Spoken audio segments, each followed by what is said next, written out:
சமூக வலைதளங்களில் ஒரே இரவில் ஒருவரது வாழ்க்கை தலைகீழாக மாறுவதை நாம் கேள்விப்பட்டிருப்போம். ஆனால் தற்போது நடைபெற்று வரும் கால்பந்து உலகக்கோப்பை நடந்த ஒரு அதிசயம் ஒரு வீரரின் இன்ஸ்டாகிராம் பக்கத்தையே அதிர வைத்துள்ளது. வெறும் 50,000 ஃபாலோவர்ஸ்களை மட்டுமே கொண்டிருந்த ஒரு வீரருக்கு ஒரே ஒரு போட்டியில் அவர் காட்டிய அபார திறமையால் அடுத்த சில மணி நேரங்களிலேயே 50 லட்சம் ஃபாலோவர்ஸ்கள் குவிந்துள்ளனர். கால்பந்து உலகின் ஜாம்பவான் அணிகளையே திரும்பி பார்க்க வைத்துள்ள இந்த சாதனைக்கு சொந்தக்காரர் கேப் வெர்டே அணியின் கோல் கீப்பர் ஒசின்யா.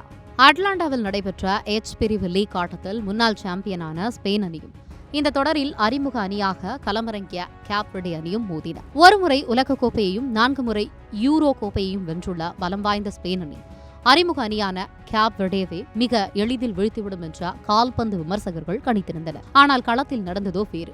ஆட்டம் தொடங்கிய முதல் நிமிடத்திலிருந்தே பந்தை முழுமையாக தன்னுடைய கட்டுப்பாட்டில் வைத்திருந்த ஸ்பெயின் வீரர்கள் மின்னல் வேகத்தில் அடுத்தடுத்த கோல் வாய்ப்புகளை உருவாக்கினர். ஸ்பெயின் அணியின் அந்த அசூர வேக தாக்குதலை கேப் வெர்டே அணியின் 40 வயதான கோல் கீப்பர் ஒசின்யா ஒற்றையாளாக தடுத்து நிறுத்தினார். சுமார் 7 முறை கோல் போஸ்டிற்குள் நுழைய இருந்த பந்துகளை அவர் தனது அசாத்தியமான வேகத்தால் தடுத்த விதம் மைதானத்தில் இருந்த ரசிகர்களை ஆச்சரியத்தில் ஆழ்த்தியது.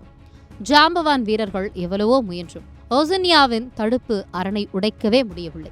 இறுதியில் இந்த விறுவிறுப்பான ஆட்டம் 0-0 என்ற கோல் கணக்கில் டிராவில் முடிந்தது. நடப்பு உலகக்கோப்பையில் கோல் எதுவும் அடிக்கப்படாமல் டிரா ஆன முதல் போட்டியாகும்.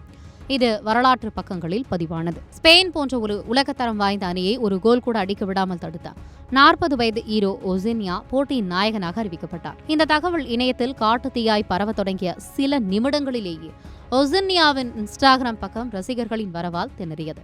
50,000 இருந்த அவரது ஃபாலோவர்ஸ்கள் எண்ணிக்கை அடுத்த சில மணி நேரங்களில் 50 லட்சமாக, அதாவது 5 மில்லியன் என்று இமாலய இலக்கை எட்டியது.